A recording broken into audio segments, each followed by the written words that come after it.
Hello' guys, এতিয়া আবেলি সময়ত কিনকিনকৈ বৰষুণ জাকো দিছে। ক'ৰ পৰা দিনটো ৰ'দ ক'ৰ পৰা আহে জানো বৰষুণ জাক আবেলি সময়ত।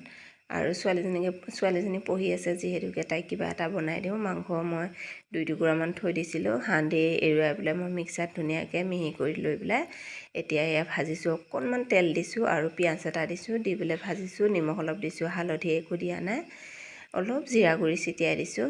এনেকৈ কৰি পেলাই ভাজিছোঁ। মই হালধি একো দিয়া নাই।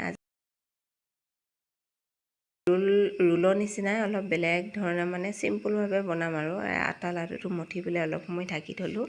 থৈ পেলাই ময়দা নহয়, মই আটা লৈছোঁ আৰু ধুনীয়াকৈ পাতল কৰি বেলি লৈছোঁ। টেৱাখন পাতি ল'লোঁ, গৰম হোৱাত মই এয়া ৰুটিখন এতিয়া দি দিম। একদম পাতলাকৈ বটি লৈছোঁ। আৰু এয়া দেখিছেনে, মোৰ ৰুটি হৈয়ে গ'ল। ৰুটি ভাজোঁতে অলপমান কাষে কাষে তেল দিছোঁ আৰু মই এয়া মাংস ভাজাখিনি দি দিছোঁ আৰু অকণমান মেয়নিজ দি দিওঁ।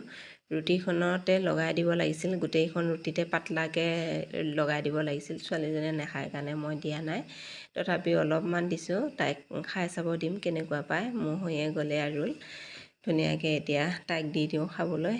চিম্পুলভাৱে এনেকৈ বনাই পেলাই দেখুৱাইছোঁ আপোনালোকক। বনাই দিছোঁৱে যেতিয়া, সেইটো কাৰণে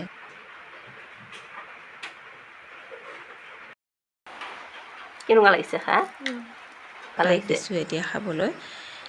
তাইক এটা দি পেলাই আকৌ মই এয়া বনাইছোঁ, আকৌ তেনেকৈ একেধৰণে দিছোঁ। আৰু মই ভাবিছোঁ তাই যিহেতুকে টিহু নাখায়, আৰু মই এয়া মোৰখনতে অলপ টিহু কাটি পেলাই দি দিছোঁ।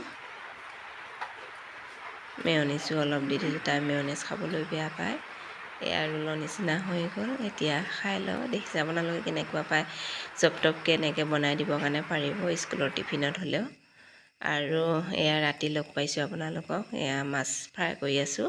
ৰাতি ভাত সাজৰ বাবে যা যোগাৰ কৰিছোঁ। ৰাতি ভাত সাজ এনেকৈ খাব লাগিব, যিহেতু মানুহজনে নাখায়, ছোৱালীজনীয়ে মই এয়া 2 পিচ মাছ বনাইছোঁ। আৰু কি তৰকাৰী বনাইছোঁ আজি নিজেও নাজানো, এনেকৈ কৈয়ে খাব লাগিব।